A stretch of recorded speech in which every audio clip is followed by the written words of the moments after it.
Welcome to the Strong for Performance podcast, where we give coaches and consultants practical ideas for taking you to the next level in your business and in your life. I'm your host, Meredith Bell. I interview experts who've walked in your shoes and offer real-world experience that you can apply to your own journey.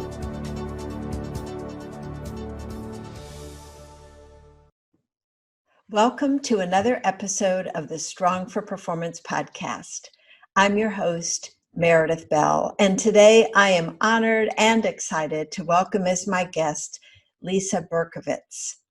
Lisa has bridged the business and spiritual worlds for over 15 years as an MBA master level coach to executives and entrepreneurs, and as a former project manager with Fortune 500 companies and the World Economic Forum annual meeting. Lisa has extensive experience drawing out the life's work and business decisions of some of the world's most visionary and accomplished change makers. And she's done this bringing it into deep alignment with who they are and why they're on the planet. I know you're going to enjoy my conversation with her and get some wonderful insights for your own life. So now I welcome Lisa and join in our conversation. So Lisa, you have such wonderful experiences, and I want to go deep with you about some of the things you're doing today. But first, share with my audience, what was your journey? What led you to do the work that you're doing today? Thanks, Meredith. Thank you for the beautiful introduction, and really delighted to be here. What led me, as with many of us, what I do today was something that I needed for myself. It's an expression of my own journey. So I did come from the corporate world. I had some pretty amazing experiences and the chance to connect with some amazing leaders, and I had a great experience actually. Some people left the corporate world screaming. If they left, it was like Yes. Really like that for me. I was really fortunate. I had great experiences, but I went on retreat. I was really into personal growth and spiritual development while I was still in my corporate job. And I went on a retreat to Costa Rica, and I had a vision download to me of traveling the world, of teaching, of speaking, of raising consciousness and human potential. And it was like a clear knowing guidance. You need to leave your job. I didn't quite know what that was going to entail. But I did. I quit almost immediately. It was only 2 months till I had left. And so the leaving of my corporate life to follow my own guidance and my own vision took me down a road I didn't expect. I thought I might take like a 6-month sabbatical and learn and, take a little rest and do some traveling. And it was years. Like it took me years to actually find my real expression of my calling. So really what I was learning through that journey was what I coach around today, was really trusting my own divine guidance, my own divine connection. I call, that let soul lead, that is the tagline of my business, is really about the journey I took to trust the inspiration that I felt and that I saw in my mind's eye, and to face the human things along the way that had to be healed and integrated, and to surrender enough to trust what I was being pulled to do. Because I liken the journey to switching operating systems of your computer. Like if you are going from PC to Mac, for example, it's a totally different operating system. So all the things that had really led to success, things that had worked well for me in the corporate world, were all left brain things. I have a smart mind. I can learn quickly. But I'm also very intuitive, and I was good with people, so that helped too. But it was really one operating system that had done well for me to that point in my life. And when I went on this journey of my own to follow my soul's truth and lead from a different place, it was a totally different operating system. So the amount of faith I needed to have and surrender and trust and deal with the parts of me that were freaking out, from the old ways of being, right? My mind freaking out, like, we don't know what we're doing. Like, what are we doing? Trying to figure out all the steps. And you can't figure out the steps in the soul-led operating system. You have to be present enough to receive what's here now and trust that one step. And then that will lead to the next step. So totally different operating system. So that was really what led me to this kind of coaching and work that I do today was my own journey of having to surrender and trust and listen differently, choose to act from a different place inside myself. So, when you talk about it took you years, I would imagine that some of my listeners are going, years? Come on, because we're in this fast pace, decide, move quickly.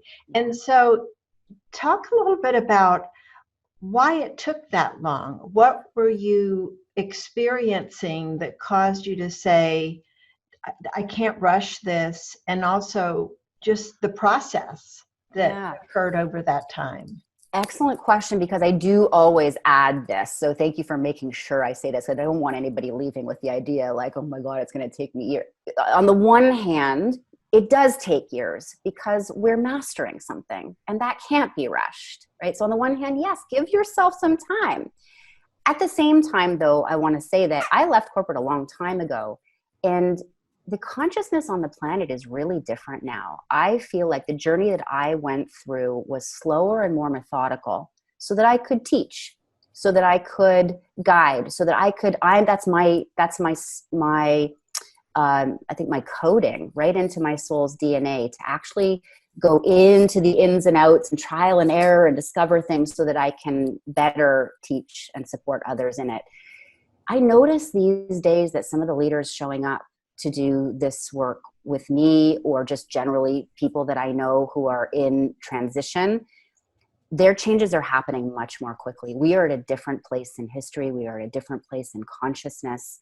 So I feel like my journey taking the years that it did was partly just being an early mover on some of this stuff, and developing myself to eventually be able to become a support, a guide, a teacher, a communicator about the subtle nuances of the things that I learned.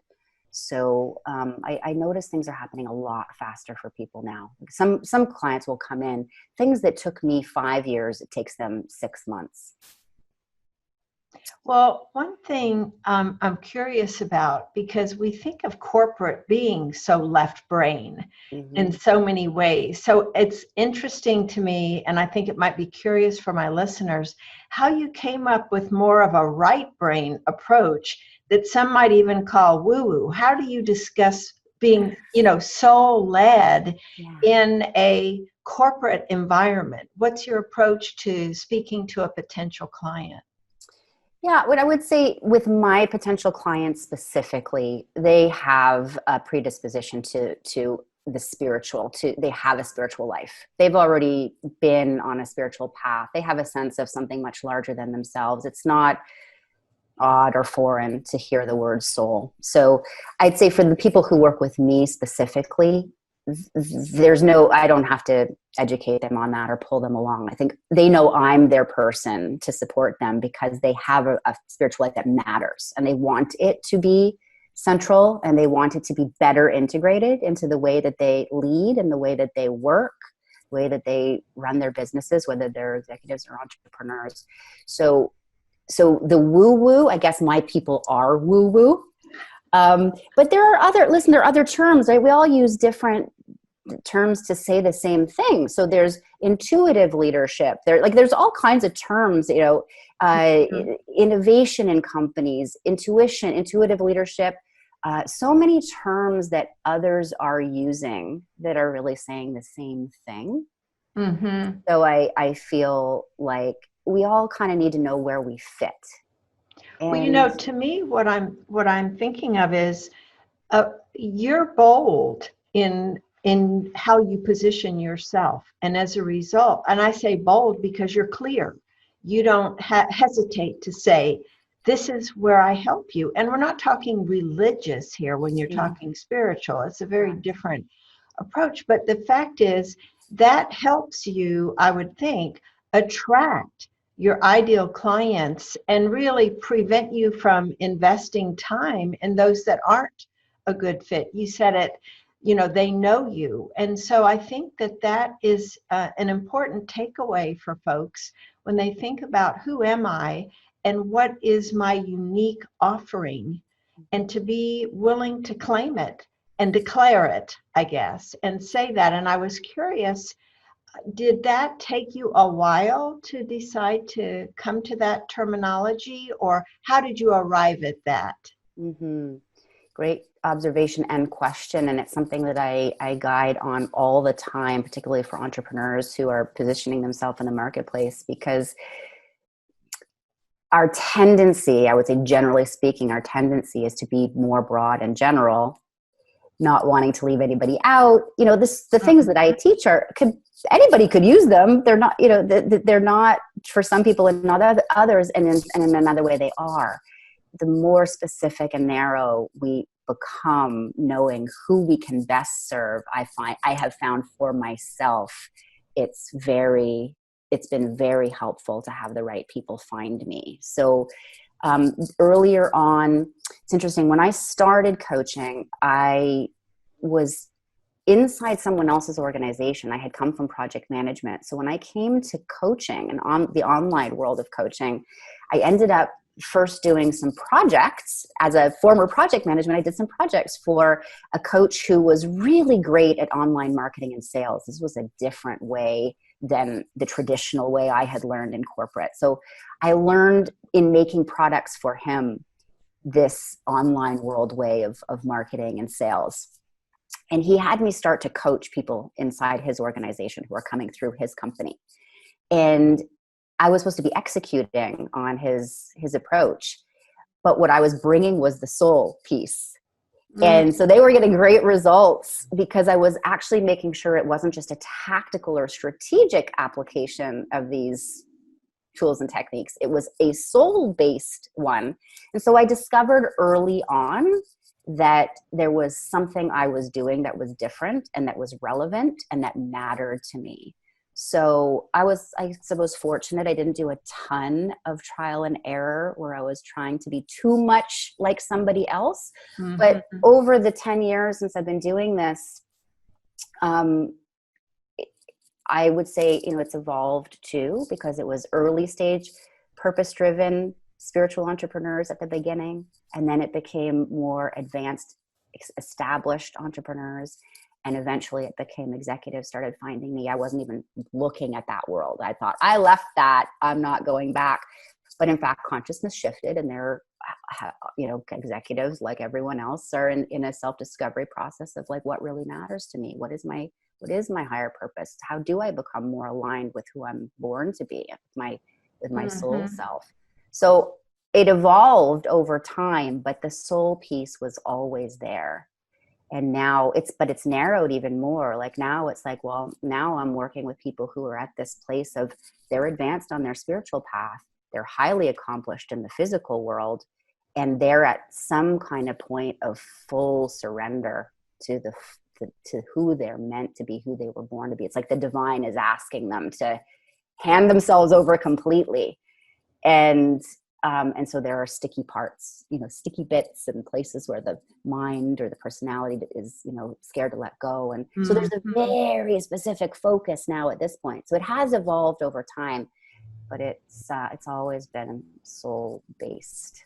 Well, let's talk about a specific individual that you've worked with, where they came to you in a specific place, and what was it you helped them work through to get to the other side, if you will, so that they were able to more self-actualize and get in touch with what they were really capable of? It's helpful to get out of the conceptual into specific situations. Yes, I'd love to. Great. What pops in my mind immediately are two clients that came almost at the same time, both CEOs in two different industries, and both had come to this place of, am am I really in alignment with my soul? They literally had the same wording. It came like within weeks of each other. It was really interesting. Hmm. And both of them had this, like, I want to know if I'm meant to continue doing what I'm doing as the head of this organization. I'm really committed to being on my soul's path, and I can't tell. And so the process that I took them through was really around quieting the noise. So there's this sort of distinguishing between signal and noise. Like, what is actually soul and what is everything else? What is the noise that is everyday pressures? Mm-hmm. What is the noise that is the inner critic, or the commentary that the mind provides all the time? There's all kinds of inner and outer interference or noise. And so my role really with both of them was to help to create a space in which they could quiet things down, release some old energies or interferences, beliefs about themselves, daily habits that might not be so as helpful in terms of being connected to the deeper part of themselves. So quieting down the noise so they could start to distinguish what's true, deep truth, and what's not as true for me. And then the ability to actually start to receive direct guidance. So I really connect them in with their soul's voice. And some people don't say soul necessarily. It might be that their higher self, their future self, their source connection, whatever you want to call it. I'm coming from the perspective that the soul blueprint is there. We're all a flavor of the divine that is completely unique, and that the blueprint for what that is meant to be, like an acorn is meant to become an oak. I'm helping them to discern what the language of the soul is for them so they can hear it more clearly. Go into that space, connect with that guidance, and then all kinds of magical things happen along the way while they're living their lives, between sessions. And so for both of these leaders, what was fascinating was they both, as they kind of quieted things down, healed some old thoughts and feelings, connected more deeply into their guidance, two totally different things happened for them. One actually came to the realization that her passion project, it was a priority. It was kind of down the list. She had a really huge idea for something to change the community. She decided to take a sabbatical, put all kinds of things in place in the company to be able to run without her for a year. And that was her soul's truth. And so she could pursue this vision and the self-care she needed. The other one ended up with an opportunity to make an acquisition for her company. And that acquisition ended up completely changing the energetics of the company. So the original part of the company was actually in decline, started to take its rightful place, like we can honor, but it's in decline. There is this new fresh energy. We're going to put our focus here. And it actually connected to her larger purpose, something that was very personal to her about the story she had lived. And she was able to add a charitable component to that new acquisition. And so, like, one part of the company was in decline. This new part of the company now started to grow rapidly, and she was jumping out of bed in the morning because her day-to-day activities, which she now started to have this connection to soul and this ability to listen on a daily basis and stay connected and distinguish signal from noise. So I just love, I never know with any individual what's going to emerge. They come with their original intent to be in alignment. And we just help them understand what that alignment looks and feels like. And life starts to take its own path. Well, you said something earlier, I think it was around your own growth, around just knowing what the next step is, or taking that next step. And then the ones after that will reveal themselves at the right time. And I think for my audience, some of the takeaways there are the willingness to get quiet and listen, to whatever we want to refer to it as. I like the various phrases that you use because everyone has their own, I think, that will resonate with them. But the idea is to stop the chatter in our own heads as well as the noise from outside, to just listen and pay attention to what we could be learning if we would only get quiet. And this particular time with the COVID-19 situation has given some folks that extra time to get quiet, because what I've heard from different consultants and coaches is some programs have been deferred or contracts have been deferred, outright canceled, but they have more free time now to think about what it is they want to do. And I think it would be instructive for them to find out from you what changes you've needed to make during this time, because you have been on the go, traveling a lot, and now you're in one place and have been for the past few months. So talk a little bit about your own journey and things you've been learning during this process. Yeah, super. So I was nomadic for almost 9 months prior to the COVID thing hitting us. And I was in Toronto, where I was born and raised, visiting family for 2 weeks when the lockdown started. So I'm still here. We're speaking about this, months into it. So I'm still here. So I've had to, I guess, part of this training is around being okay with what is. And part of like what I teach, what I practice, and therefore what I teach, is being okay with what is and what it brings up inside. The willingness to be still and slow down and be quiet is so challenging because we have these habitual ways of being, and these, I like to say there are mechanisms that run inside that are survival based, that are, that come from the self-protective mechanisms of conditioning of the mind. So to slow down and to have to be in place to lose business. Fortunately, I'm very fortunate because my business was primarily online the whole time. I wanted my business to be mobile because I'd love to travel so much. So I'm very, very fortunate. And because I work also, in addition to being online, I also work with people who are very faith-based.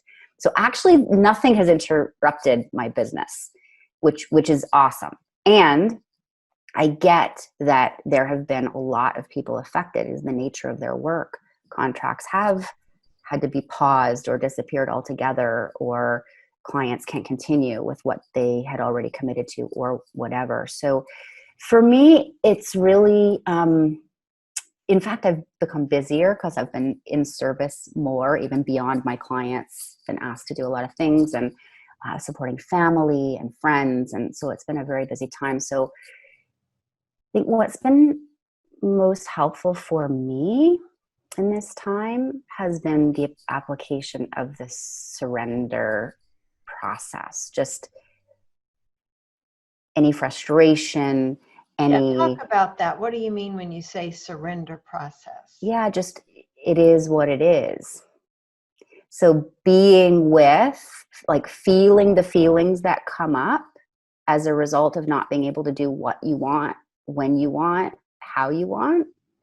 And then there's the added component for some people of having their income interrupted, and issues of, stress, financial stress, or health stress, or broader business stress, and having responsibility for employees. Like, there is a lot of fear and concern. And so that for me, the surrender process is being able to be so present to what's coming up inside, to the stress, to the fear, to the concerns of, in whatever form they take, to have to pivot. Like some of the pivots I've had to make, I'm not used to being inside so much, not used to not moving my body as much, not being, the weather wasn't so great here. So getting outside, having to adapt to the weather, having to have a new rhythm in my day, being online much more. Like I've had to adapt to a lot of things, and it's not my norm, and it's not what I would choose to be at my best or to be my healthiest, or, you know, so that surrender process is okay. Like, what's coming up in me? What is this making me feel? How can I started to do a Kundalini yoga practice because it was a way to do some vigorous movement and breath and, just adapting to different ways of doing things. But it all kind of comes down to, am I resisting against what is? Or am I going to breathe through, be present with, surrender to it, give attention to the discomfort that comes up in me as a result of not being able to do what I normally do? That's what I mean by the surrender process. And it's a key tool. Like, we can't create, in my experience, we can't create the things we really want if we're pushing against the things that are. Oh, that's so smart. That's a brilliant line. And I think it's something that too often, because of, I think a lot of the messages out there is when you hit resistance, just push through it, work harder.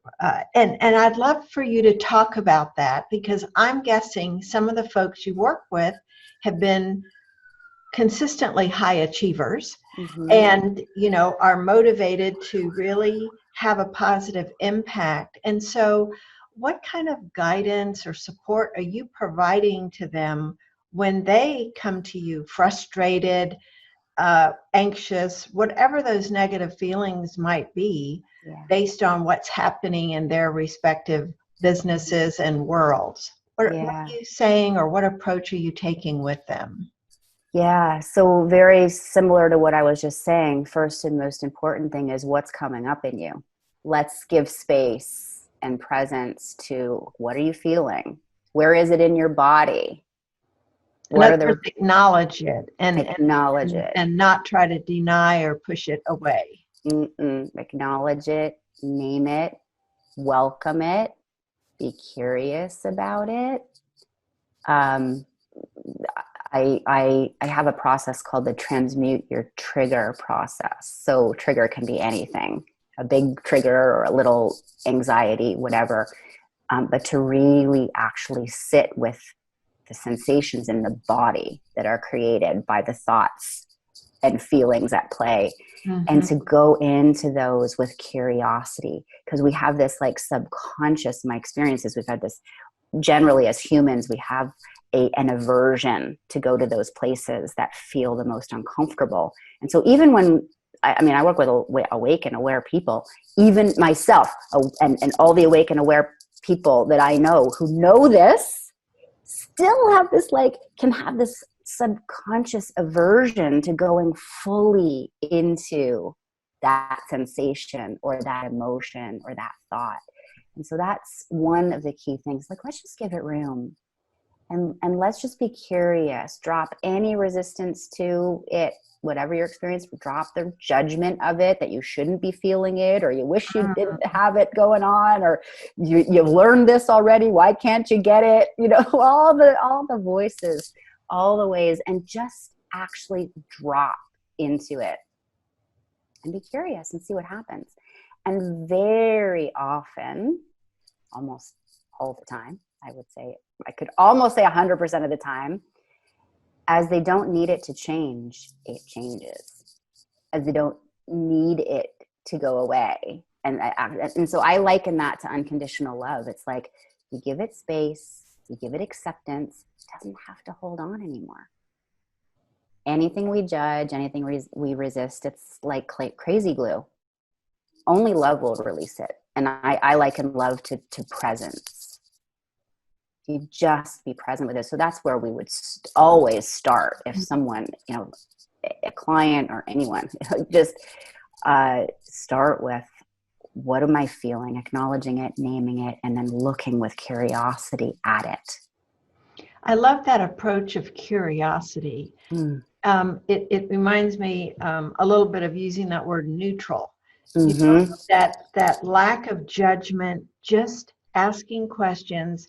The other thing that the image that was coming to mind was like gripping a fist tightly, tightly. And the more we try to resist looking at something, the more stressed, the more pressured we feel. But if we're willing to open our hand, to let go and really just take a look, I think thoughts that were going through my mind as I was listening to you about myself and thinking of people that I know, that tendency to want to judge ourselves.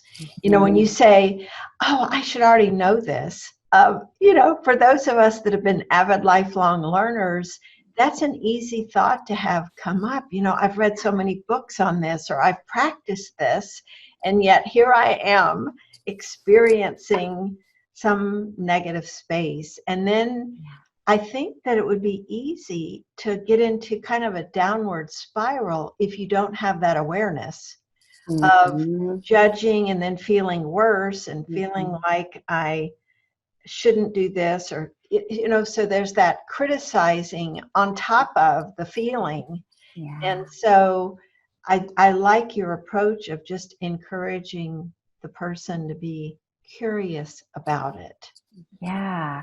And it's beautifully said, Meredith. And it makes me think of one of my early teachers on this was Eckhart Tolle, who would say, if you just observe the pain body, he calls it the pain body, anything that's conditioned, anything that's contracted and conditioned and yelling at you that you're not enough, or whatever the thing is, right? Judging you.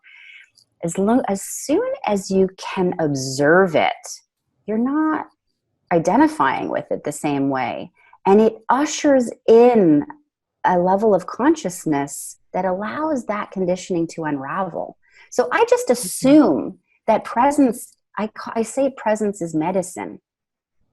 I just assume that the moment I'm willing to just be with something and observe it, the divine is doing its job. It's like the divine part of us comforting, cradling, being kind to the human part of us that has felt separate and alone and not enough, and whatever the story is, there's, everybody's got their version of it. That's where I think of our divinity and our humanity begin to integrate, and they're not being held apart anymore, where the soul can lead, where the divine can lead, and just be that spaciousness, that presence, that allowing, and the conditioning can just unravel. And I assume that is happening. And so share a little bit about what insights you've gotten during this time where you couldn't travel. You've talked about some of the adjustments you've had to make, but what else have you learned about how you can structure and carry on your business, your work with clients, that may be different now and going forward than it has been in the past? It's a great question. And I would say not much has changed for me personally. Not much has changed. I would say there are some things that I know I'm meant to create that I can see in my business. There are some things I need to stop doing to make room for that which is coming in. So that's an adjustment. I feel like there are probably some offerings I will not offer anymore. And it's a little bit like I've been saying, with COVID, there's this distinction between essential businesses and non-essential businesses, who gets to be open and not open in the physical world in a retail environment. And that's, I would say, some of the things that in my activities in my business, I can see some are essential going forward and some are non-essential going forward. So there are some things I'm letting go of. I'd say that's the biggest change, is that recognition. But the actual work itself, not really in any big changes. 'Cause I have a body of work and a methodology that works. Mm-hmm. It works in whatever context I bring it in, whether it's whatever type of client, whether it's one-on-one or in a small group or in a retreat. It's the same medicine. I have a saying, soul is simple and mastery is practice of the basics. And so it's really the same fundamental levers all the time that I'm calling on, the same fundamental tools and practices, right? So in that respect, not much has changed. But for me personally, the pause and the grounding in one place after so much movement has really shown me some distinctions between essential and non-essential going forward. And that's just an evolution of me and my expression.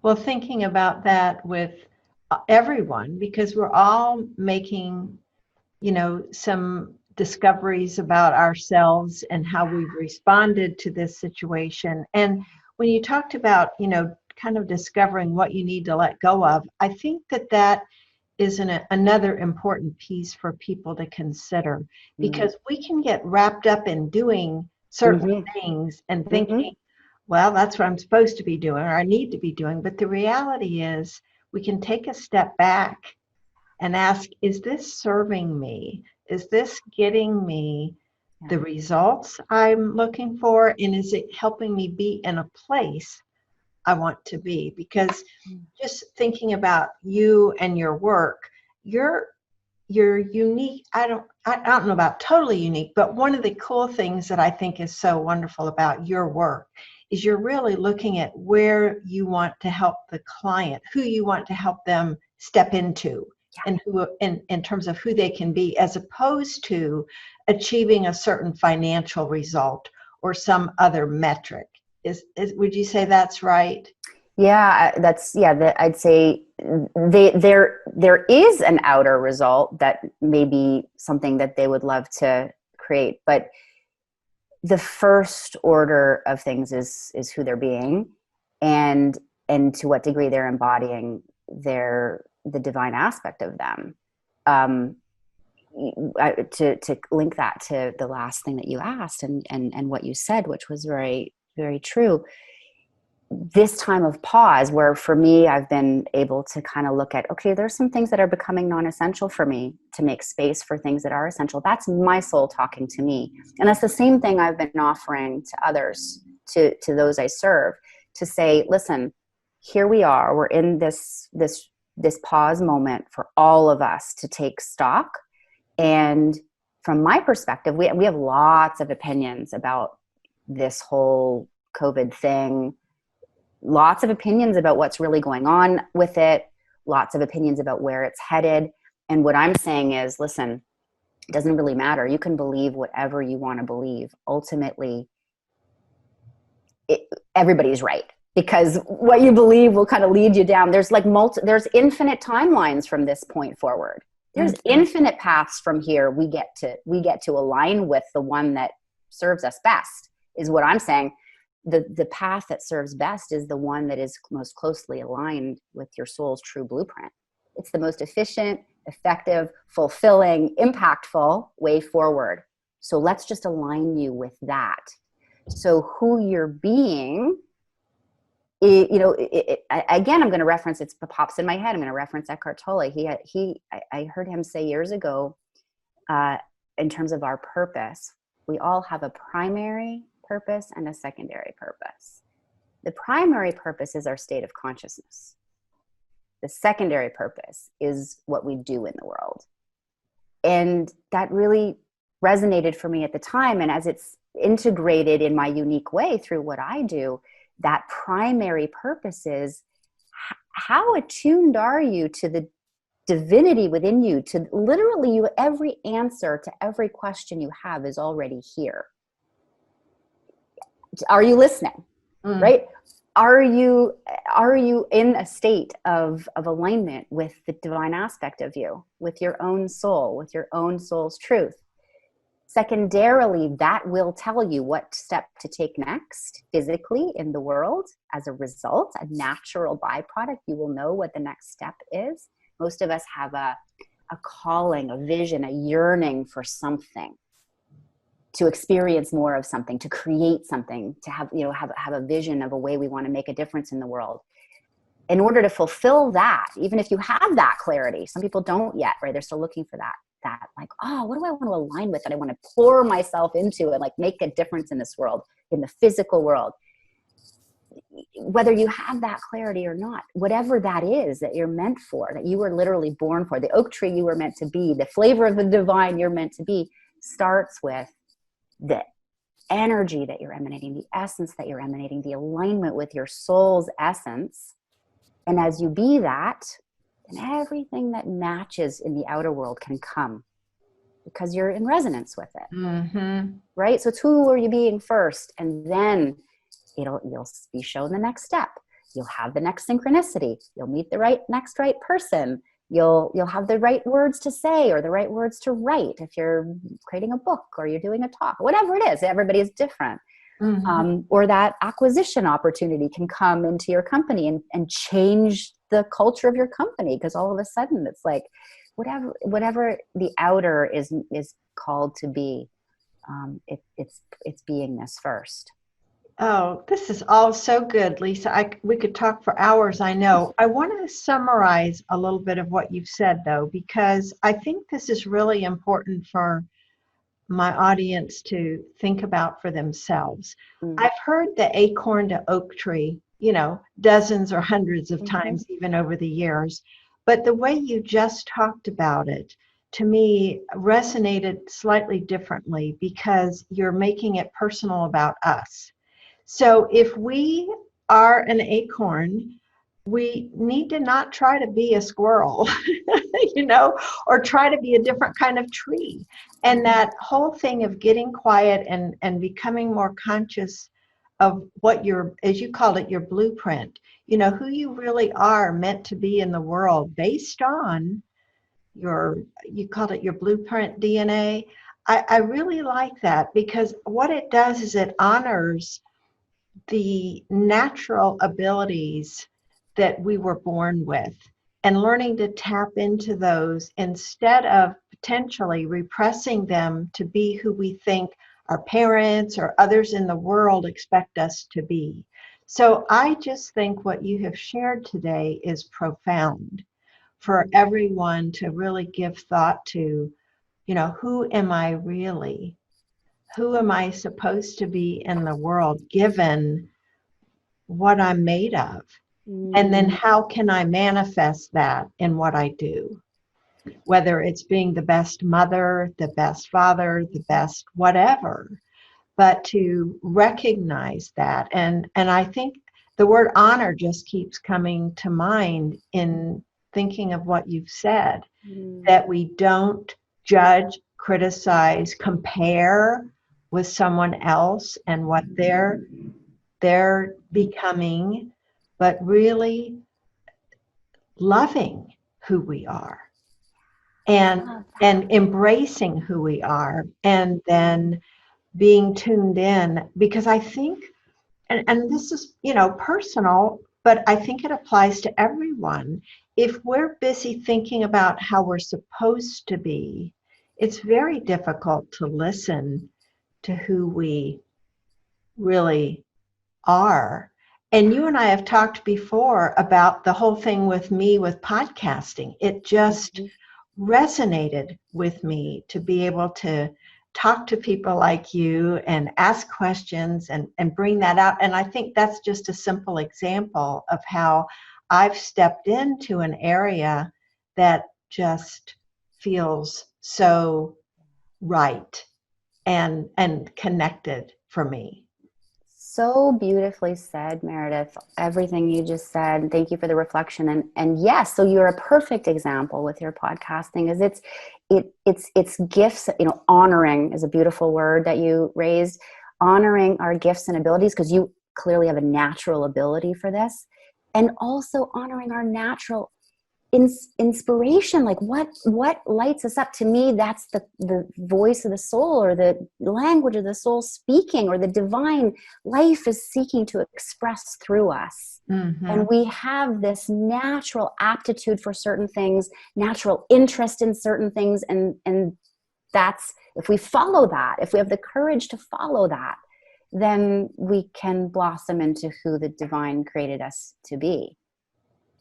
It's magical. And I think of us as being like nature, as you say, there's oak trees, but there's also maple trees and pine trees. And I don't, if I'm meant to be an oak tree, if I'm trying to be a maple, like something's off. It's going to be hard. Yes.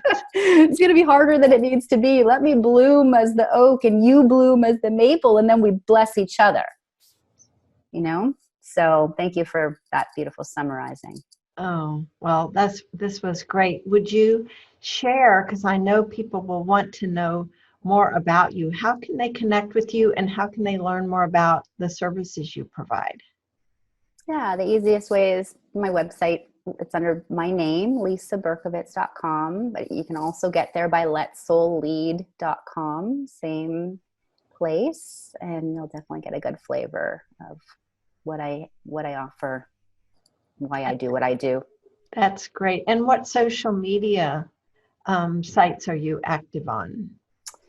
Facebook, Instagram. I have not been too active lately on social, to be honest, but I am there. I have a group called the Empathpreneurs Group. So that specifically, I do a weekly Facebook Live in there, and that is very consistent. I'm very consistent. My Instagram has not been as active lately for some reason, but my weekly Facebook Lives happen in the Empathpreneurs Group. So that's really for sensitive leaders who know they have a high degree of sensitivity in their constitution. I've noticed that they do business differently than other people, and that's why I created that group. Oh, great. Is that open to anyone or? Mm-hmm. Yeah, okay. Anyone who identifies with being in business in a way that they want to honor their sensitivity and do things their way, not the way everybody else tells them to do it. Mm-hmm. I really believe that the Soul Blueprint also tells us the best ways for us to do business. Great. Well, Lisa, thank you. You've been such a gift today, and I know you're a gift to all the clients who get to work with you, and I appreciate all the beautiful wisdom you've shared with us today. Thank you, Meredith. Back at you. You're the way you serve. It's a joy to connect with you every time, and really thank you for all that you do. Well, I have wonderful people like you that serve as examples, so thank you. Awesome. Appreciate it. Thanks for tuning in to the Strong for Performance podcast. Now head over to growstrongleaders.com to learn how our tools can increase your impact with clients and expand your business. And while you're there, grab our free ebook, The 5 Secrets to Getting Better at Anything. Until next time, I'm Meredith Bell. Make it a great day.